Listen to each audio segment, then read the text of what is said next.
नाज़रीन अस्सलाम वालेकुम and good evening. Ali Bukhari और कानून और आप आपकी खिदमत में हाजिर हैं। माफ़ी चाहता हूँ, last week I couldn't make the program, मैं आ नहीं सका था। मैंने 3 साल में पहली दफ़ा छुट्टी की थी और एक हफ्ता मैं बाहर क्या चला गया, पीछे से बड़ा कुछ चेंज हो गया, बड़ी नई चीज़ें आ गई, बड़े नए केस लॉ आ गया जिसने कि बहुत कुछ बदल दिया। 1971 में इमिग्रेशन एक्ट एक बनाया गया था जिसमें कहा गया था कि यूके लॉज को एक जगह पे कंसोलिडेट करके और इकट्ठा करके रखा जाए ताकि आराम से देखा जा सके कि कानून क्या कहता है और उसके मुताबिक कानून को आगे अप्लाई किया जा सके।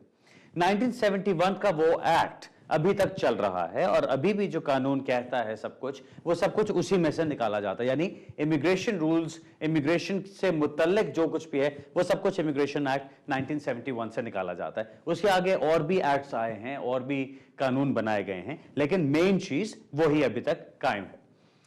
अब मैं उन दो केसेस की तरफ आ रहा हूं जिसका मेरा ख्याल है अभी तक सबको पता चल चुका होगा। केसेस का नाम है, एक तो अलवी है और दूसरा मुनीर है।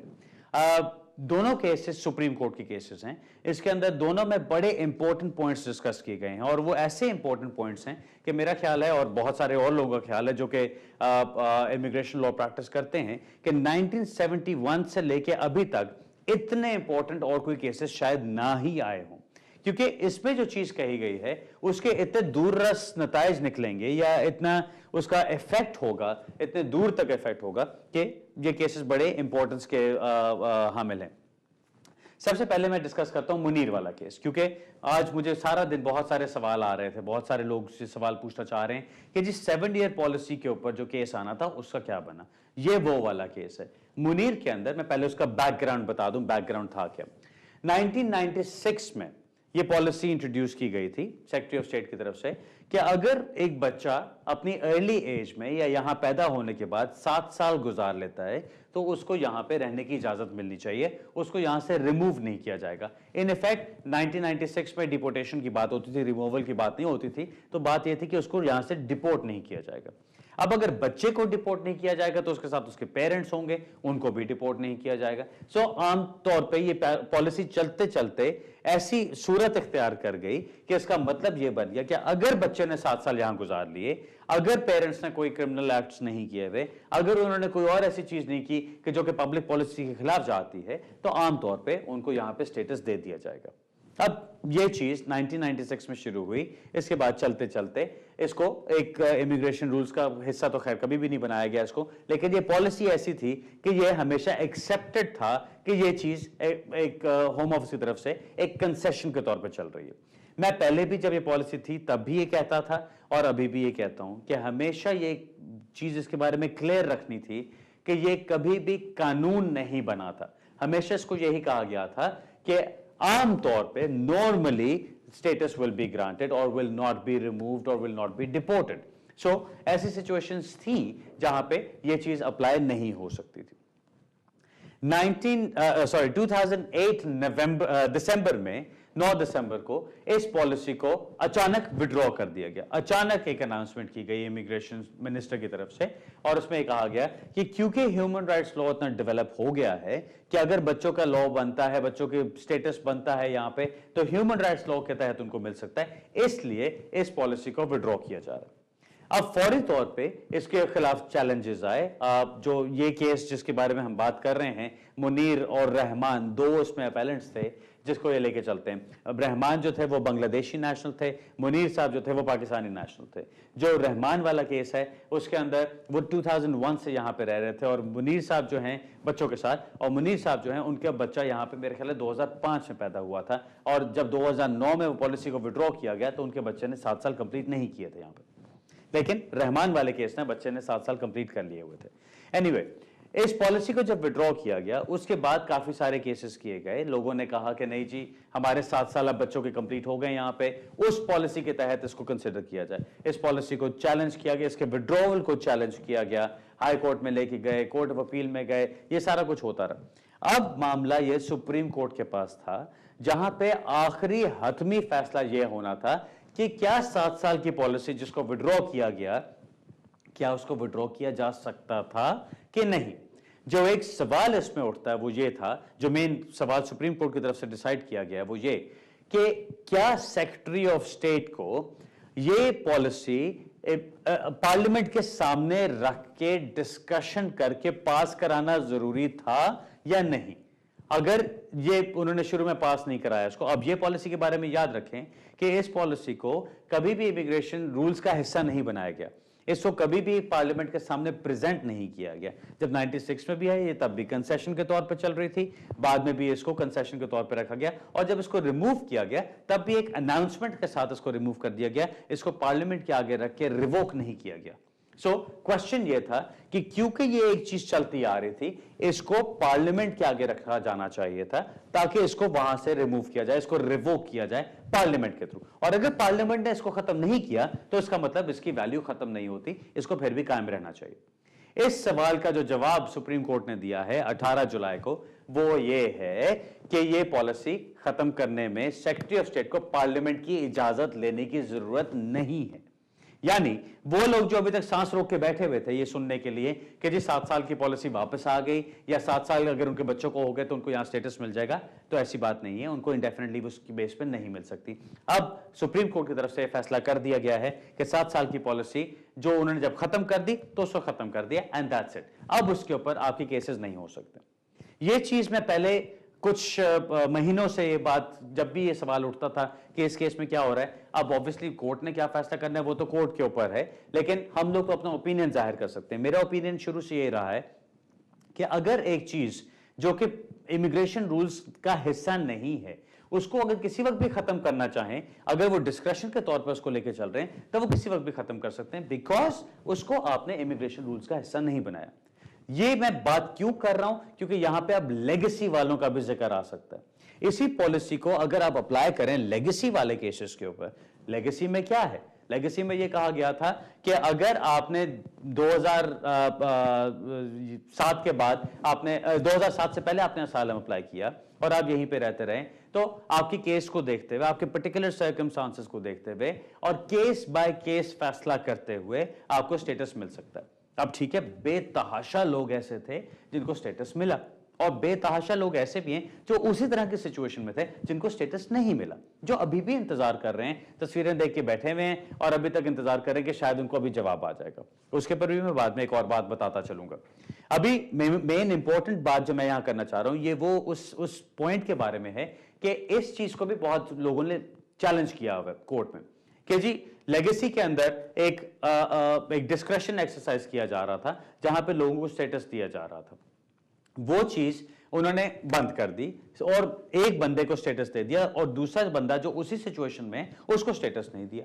अब जो उस सिचुएशन में था और उसको स्टेटस नहीं मिला, उसने चैलेंज किया कि भाई उसको मिल गया, मुझे क्यों नहीं मिला। उन्होंने आगे से जवाब ये दिया कि भाई ये डिस्क्रेशन है, हम अपनी मर्जी के तौर पे इसको इस्तेमाल कर सकते हैं या इसको रिजेक्ट कर सकते हैं। याद है जो अगस्त 2011 में लेटर्स आए थे जो CAAU की तरफ से आए थे, जिसमें उन्होंने मेरा ख्याल है 26 अगस्त या 24 अगस्त की डेट थी जब उन्होंने बेतहाशा लेटर्स निकाले थे, सिर्फ वो रेफरेंस नंबर्स और नाम चेंज करके स्टैंडर्ड लेटर जा रहा था, जिसमें था कि आपके केस को हमने कंसिडर किया है और उसके अंदर ऐसी कोई चीज नहीं कि जिसमें हम आपको स्टेटस दें, आपके पास अब यहां पर रहने का कोई जवाब नहीं है, आप यहां से वापस चले जाएं। लोगों ने उन लेटर्स को पकड़ के चैलेंज किया, मैंने भी उनको चैलेंज किया था, मैंने भी उनको पकड़ के judicial review pre action protocol किया, जिसमें जवाब जो उन्होंने दिया वो जवाब मुझे समझ आया।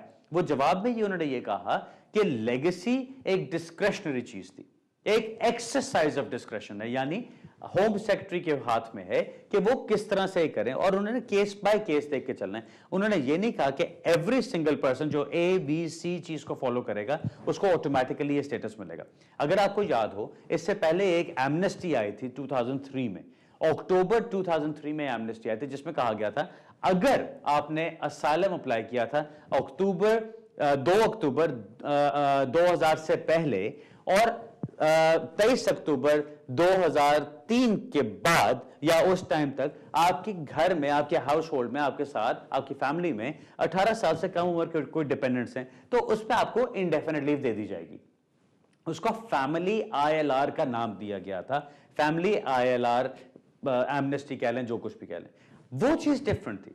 उसमें उन्होंने एक क्राइटेरिया बताया, उन्होंने बताया ये चीज फुलफिल करो तो जितने लोग इसमें आएंगे सबको स्टेटस मिलेगा। वो लेगेसी की तरह डिस्क्रेशनरी ग्रांट नहीं थी।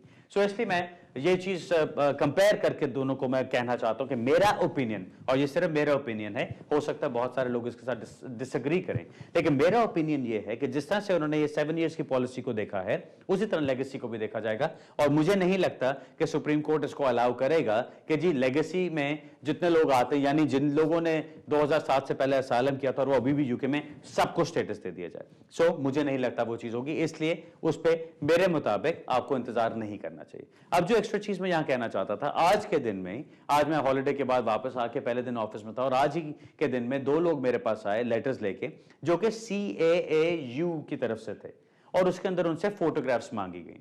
अब ये अच्छी खबर है कि बुरी खबर है, मैं अभी कंफर्म नहीं कर सकता, मैं अभी कुछ इसमें कह नहीं सकता। सिर्फ इतना कहूंगा कि कोई ना कोई हरकत होना अच्छी बात है। हो सकता है बहुत सारे लोगों को ये लेटर्स आए, लेकिन ये सिर्फ उनको आएंगे जिन्होंने अपने अप टू डेट एड्रेसेस दिए हुए होम ऑफिस को।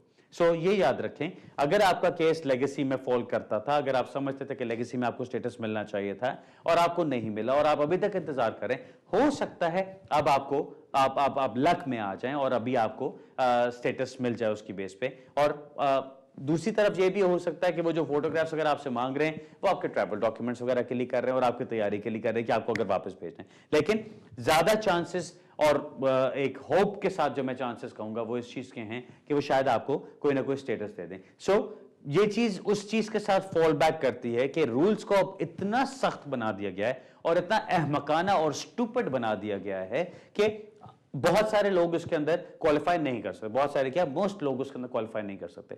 सो उन सब का क्या बनेगा जो पुराने बैठे में, जो इतने सालों से, अब जिस तरह मैंने पहले कहा था, या तो उनको किसी ट्रक में डालो, बॉर्डर के दूसरी तरफ फेंका हो, या उनको पानी में फेंका हो जाके, या उनको कोई ना कोई स्टेटस दिया जाए। और अगर CAAU की तरफ से उनको स्टेटस मिल जाता है तो वो एक ज्यादा बेहतर बात है, ज्यादा अच्छी बात है। अब दूसरे केस की तरफ आते हैं। ये तो एक केस था जो मुनीर और रहमान वाला केस था। इसको मैं रैप अप करता फिरूं। जो लोग इंतजार कर रहे थे 7 इयर्स पॉलिसी के केस के ऊपर डिसीजन का, वो डिसीजन आ गया है। डिसीजन ये आया है कि 7 ईयर पॉलिसी खत्म कर दी गई है, उसको दोबारा से इन्वोक नहीं किया जा रहा और जो लोग उस वक्त तक अप्लाई कर सकते थे, जिनको पहले स्टेटस मिल गए उनको मिल गए, जिन्होंने अप्लाई नहीं किया उनको उसमें स्टेटस नहीं मिलेंगे। सो वो ये बात वहीं पर खत्म हो जाती है। अब दूसरा केस आता है जो अलवी का केस है। अलवी केस के अंदर एक और बड़ा इंटरेस्टिंग पॉइंट उठा और जिसने के बहुत ही एक तहलका मचा दिया है इमिग्रेशन सर्कल में। हम लोग बड़े एक्साइटेड हैं इसके बारे में। वो क्या बात है, अलवी के अंदर वर्क परमिट का मैटर था। ये साहब आए यहाँ पे, वो पहले स्टूडेंट के तौर पे आए, उसके बाद फिर उन्होंने वर्क परमिट ले लिया, 4 साल का वर्क परमिट था। उसके बाद उन्होंने जब अपने इंडेफिनिट लीव के लिए अप्लाई किया, उससे कुछ अर्सा पहले जो नए कोड्स ऑफ प्रैक्टिस और पॉइंट्स बेस्ड सिस्टम वगैरह था, वो सब कुछ इंट्रोड्यूस कर दिया गया था। उस पॉइंट्स बेस्ड सिस्टम के अंदर एक कोड ऑफ प्रैक्टिस बता दिया गया था जिसमें कहा गया था ये आपकी जॉब डिस्क्रिप्शन है, इस जॉब का टाइटल ये है, इस जॉब को आपने एडवर्टाइज यहां पे करना है, इसकी सैलरी इतनी होनी चाहिए और जो भी उसके लवाजमात उसके इर्द गिर्द आते हैं वो सब कुछ बता दिया गया था। अब इसको पॉइंट्स बेस्ड सिस्टम का हिस्सा बना के और इसको कानून का हिस्सा बना के उन्होंने इसको शाया कर दिया। इस केस में अलवी साहब को उन्होंने रिफ्यूज कर दिया, ये कह के कि जी आप इस पे पूरे नहीं उतरते पॉइंट्स बेस्ड सिस्टम के ऊपर। अलवी साहब ने अपील किया, उन्होंने अपना रिफ्यूजल लेटर चेंज किया, फिर दोबारा जो रिफ्यूजल लेटर आया उसमें उन्होंने कहा कि नहीं जी आप इन पॉइंट्स बेस्ड सिस्टम के अंदर क्वालिफाई ही नहीं करते। सो उन्होंने फिर उसको चैलेंज किया, जुडिशियल रिव्यू में गए, कोर्ट ऑफ अपील में गए, फाइनली मामला पहुंच गया यहाँ पे सुप्रीम कोर्ट में, जहां पे अब फैसला ये होना था कि कौन सी चीज को किस तरह से देखा जाएगा। कानून अब जो सुप्रीम कोर्ट ने क्लियर किया है वो अब क्या है मैं आपको बता दूं। अब उन्होंने ये कहा है कि कोई भी लॉ, जिस तरह 1971 एक्ट की मैंने शुरू में बात की कि कोई भी कानून जिसको इमिग्रेशन रूल्स का हिस्सा बनाया जाएगा, that has to be laid before parliament, यानी कोई भी कानून जिसको आपने इमिग्रेशन रूल्स का हिस्सा बनाना है उसको पार्लियामेंट के सामने आपको रखना पड़ेगा ताकि पार्लियामेंट उसके ऊपर फैसला करे कि यह कानून सही है कि नहीं।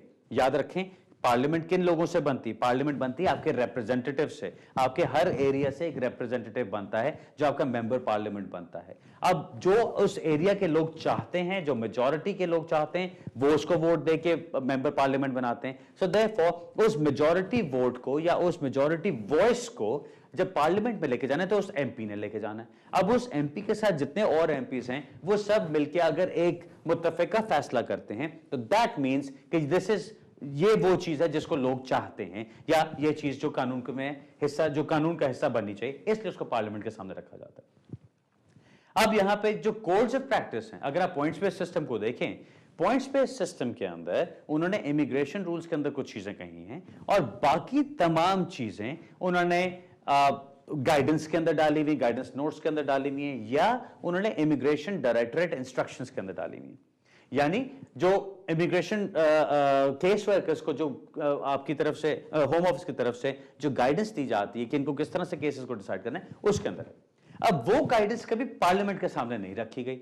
जो इमिग्रेशन डायरेक्टरेट इंस्ट्रक्शंस हैं वो कभी पार्लियामेंट के सामने नहीं रखी गई, लेकिन कानून की तरह से उसको अप्लाई किया जा रहा है। यानी फॉर एग्जाम्पल अगर देखा जाए, एक छोटा सा एग्जाम्पल लेते हैं, टीयर 2 का आप केस कर रहे हैं या एप्लीकेशन कर रहे हैं, आपने बताना है कि आपका स्पॉन्सर है, स्पॉन्सर के पास स्पॉन्सरशिप लाइसेंस है, स्पॉन्सरशिप लाइसेंस के साथ होते हुए आपको स्पॉन्सरशिप सर्टिफिकेट इशू किया गया है, प्लस उसमें यह बताना है कि जो जॉब आप कर रहे हैं उसकी सैलरी उस कोड ऑफ प्रैक्टिस के अंदर आती है, उसकी जॉब डिस्क्रिप्शन उसमें आती है, वो एक कोड जो वो एक नंबर जो है जो बताता है कि कौन सी आपका जॉब टाइटल है वो उसके अंदर आता है, प्लस उसमें यह भी बताया जाता है कि जी आपने उस जॉब को कहीं पे एडवर्टाइज करना है तो कहां एडवर्टाइज करना है, कितनी देर के लिए एडवर्टाइज करना है और उसमें क्या लिखा होना चाहिए।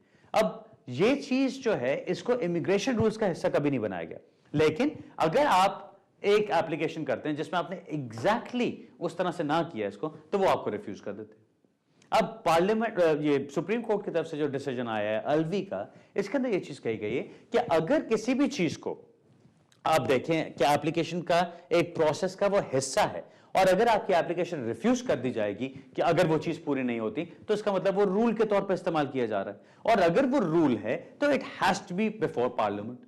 अब ये चीज जो है इन रूल्स को पार्लियामेंट के सामने नहीं रखा गया, देयरफॉर ये सब कुछ गलत है। अब इसमें क्या हुआ, अब यूं सोचें कि जी एक वो रेत का एक पूरा घर बना हुआ है, वो सैंड कासल बना हुआ है, और बस एक वो बड़ा सा रेला आया है और वो सारा उसको बहा के ले जाता है। ये उस तरह का इफेक्ट है कि जो होम ऑफिस ने अपने निहायत अहमकाना रूल्स बनाए हुए हैं, जो कि अहमकाना में सिर्फ किस लिए कहता हूं कि एक तरफ वो कहते हैं कि जी हम ये रूल्स जो पॉइंट्स पे सिस्टम लेकर आ रहे हैं, जो नए रूल्स आ रहे हैं, वो सब इसलिए लेकर आ रहे हैं कि हम सिंप्लीफाई करना चाहते हैं कानून को। हम चाहते हैं कि हर बंदा जो कानून को देखे वो समझ सके कानून क्या कहता है और हम उसको एक ट्रांसपेरेंट तरीके से फॉलो कर सकें। दूसरी तरफ किसी गधे को बिठा के ऐसे रूल्स बना दिए जाते हैं कि जो कि बिल्कुल समझ नहीं आते। अगर आप जो अपेंडिक्स एफएम है, अगर आप उसको पढ़ना शुरू करें, समझ नहीं आती कि किसने लिखा है और कैसे लिखा है और क्या सोच के लिखा है और किस हालत में था जब उसने लिखा है, कि एक चीज पे शुरू करते हैं, चलते चलते चलते वो कहीं और जा रहे हैं और इतना कंफ्यूजिंग और इतना लंबा करके उसको लिखा हुआ है कि जिसकी कोई सेंस नहीं बनती। सो बिल्कुल एक घुमाने वाली बात है कि मुंह में च्युइंगम डाल ली है, अब च्यू करते जाओ, घुमाते जाओ घुमाते जाओ, वो उस तरह की बात है। बट एनीवे, जो उन्होंने इस केस में अब फैसला किया वो ये किया है कि जितने तमाम रूल्स जो सिर्फ इमिग्रेशन रूल्स का हिस्सा हैं वो कानून की शक्ल इख्तियार कर सकते हैं। उसके अलावा कोई भी और चीज जो उसके इर्द गिर्द है वो कानून की शक्ल इख्तियार नहीं कर सकती जब तक उसको पार्लियामेंट के सामने ना रखा जाए और जब तक उसको पार्लियामेंट अप्रूव ना करे। अब बड़ा इंपॉर्टेंट और मजे का क्वेश्चन जो निकलता है इससे, वो ये निकलता है कि 9 जुलाई को जो चेंजेस आई हैं रूल्स में, उनकी क्या हैसियत है। इमिग्रेशन रूल्स का जो हिस्सा बना दिया गया वो तो इमिग्रेशन रूल्स का हिस्सा है, लेकिन अब अगर दोबारा आप देखें, एग्जांपल्स देखें, 18,600 की बात, हर बंदा ये सवाल पूछना चाहता है, हर कोई जानना चाहता है कि जी 18,600 की क्या वैल्यू है। अभी 18,600 पे उन्होंने कहा कि जी अगर आप 18,600 की इनकम शो नहीं कर सकते तो आपकी एप्लीकेशन रद्द कर दी जाएगी। ये उन्होंने इमिग्रेशन रूल्स का हिस्सा बना दिया, इसलिए इसको आप चैलेंज नहीं कर सकते। 18,600 रिक्वायरमेंट अब है। बात कौन सी चैलेंज करने वाली है कि 18,600 के साथ वो कहते हैं कि वो जो आपको कम से कम 6 महीने के लिए दिखाना है, वो आपने दिखाना है कि स्पॉन्सर की तरफ से होने चाहिए या स्पॉन्सर की सेविंग्स में होने चाहिए, एटसेट्रा एटसेट्रा। ये सब कुछ इमिग्रेशन रूल्स का हिस्सा नहीं है। ये सब कुछ उन्होंने डाला है इमिग्रेशन डायरेक्टरेट इंस्ट्रक्शंस में या किसी और गाइडेंस नोट्स में या और किसी डॉक्यूमेंट में जिसको वो रेफर कर देते हैं इन द इमिग्रेशन रूल्स। इसका इफेक्ट, इस जजमेंट का, अलवी का इफेक्ट जो इसके ऊपर आ रहा है वो ये कि वो सब कुछ जो कि इमिग्रेशन रूल्स का हिस्सा नहीं है बिकम्स इनवैलिड, उसकी कोई लीगल वैल्यू नहीं है। सो अगर आप 18,600 कमा रहे हैं और आपने ये जॉब परसों शुरू किया है और आज आपने अपनी वाइफ को स्पॉन्सर करने के लिए अप्लाई कर दिया, यानी पिछले 6 महीने का आप नहीं दिखा सकते, दैट्स परफेक्टली फाइन, आप उसको लेके चल सकते हैं। सो अभी ये जजमेंट जो कहती है वो ये कहती है कि कानून सिर्फ वो चीज इख्तियार कर सकता है या वो इमिग्रेशन रूल को शक्ल दे सकता है जिसको पार्लियामेंट के सामने रख के अप्रूव कराया गया। और क्योंकि इमिग्रेशन डायरेक्टरेट इंस्ट्रक्शंस या गाइडेंस नोट्स पार्लियामेंट के आगे नहीं रखे जाते, इसलिए इनकी वो वैल्यू नहीं बनती, इनको कानून की शक्ल नहीं दी जा सकती। अगर आपको याद हो, पैनकीना केस का हमने बहुत दफा जिक्र किया। पैनकीना केस आया था जब पॉइंट्स बेस्ड सिस्टम को शुरू किया गया था और उस वक्त 800 पाउंड की जो रिक्वायरमेंट थी कि जी 3 महीने आपके 800 पाउंड होने चाहिए अकाउंट के अंदर। पहले इसको सिर्फ गाइडेंस का हिस्सा बनाया गया था, जजेस ने भी, होम ऑफिस ने भी इसको रिफ्यूज करना। फिर ये हायर कोर्ट्स में गया, पैनकीना जजमेंट आई।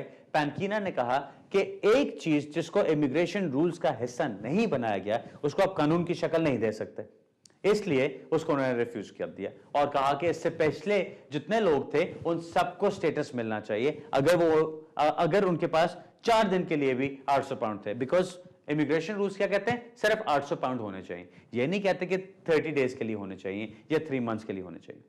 उस वक्त उसको उन्होंने फौरन जुलाई 2008 या 2009 में गालिबन उसको चेंज किया, 2010 में उसको उन्होंने चेंज किया और फौरन ही अगले 2 दिन के अंदर पैनकीना जजमेंट को उन्होंने इमिग्रेशन रूल्स का हिस्सा बना के पार्लियामेंट के सामने रख के अप्रूव करा लिया और 800 पाउंड की जो रिक्वायरमेंट थी, 3 महीने की रिक्वायरमेंट थी, उसको इमिग्रेशन रूल्स का हिस्सा बना दिया। यही चीज अब दोबारा की गई है। 18 जुलाई को जजमेंट आई, फॉरेन होम ऑफिस ने सोचा कि ये क्या हो गया, ये तो सारा कुछ बेड़ा गर्क हो गया और लोग धड़ाधड़ एप्लीकेशंस करेंगे without confirming with the rules. So उन्होंने 19 जुलाई को फॉरेन एक्शन लिया। मेरा ख्याल है कुछ 270-280 पेजेस का डॉक्यूमेंट है जो ये कहता है कि इन सब चीजों को अब हमने इमिग्रेशन रूल्स का हिस्सा बना दिया और पार्लियामेंट के सामने रखा है and this will take effect from 20th July. So उन्होंने इन सब चीजों को इमिग्रेशन रूल्स का हिस्सा भी बना दिया है फ्रॉम द 20th जुलाई। अब वो हिस्सा कब बन के किस तरह से सामने आता है, अब वो देखना है कि इमिग्रेशन रूल्स में वो किस तरह चेंजेस करते हैं। सो जो कंसोलिडेटेड रूल्स हैं वो अब सामने आएंगे और फिर उसके मुताबिक फैसला किया जाएगा कि आगे इनको कैसे लेके चलना है। लेकिन बहुत इंटरेस्टिंग और बहुत इंपॉर्टेंट जजमेंट्स आई हैं दोनों, बिकॉज इन्होंने बहुत सारी चीजों को क्लियर किया है। लेगेसी का जो लोग इंतजार कर रहे थे और चैलेंज करके बैठे हुए थे कि हाँ कोई चैलेंज ऐसा हुआ है कि जिसके ऊपर उनको लेगेसी का मिल जाएगा, मेरा ख्याल है वो उनकी होप काफी कम हो जाएगी। इसके बाद 7 इयर्स का लोग वेट कर रहे थे, वो चीज खत्म होगी। नए रूल्स के अंदर 7 इयर्स का उन्होंने जिक्र किया है, जिसके अंदर उन्होंने ये चीज कही है कि अगर बच्चे यहां पे 7 साल गुजार चुके हैं तो वो एलिजिबल होते हैं आर्टिकल 8 के अंदर कि उनको कंसिडर किया जाए कि उनको यहां पे स्टेटस दिया जाए। उनको भी इंडेफिनिट लीव नहीं दी जाएगी, उनको 2.5 साल की लीव दी जाएगी और वो 2.5 साल की लीव उनकी कंटिन्यूड रहेगी।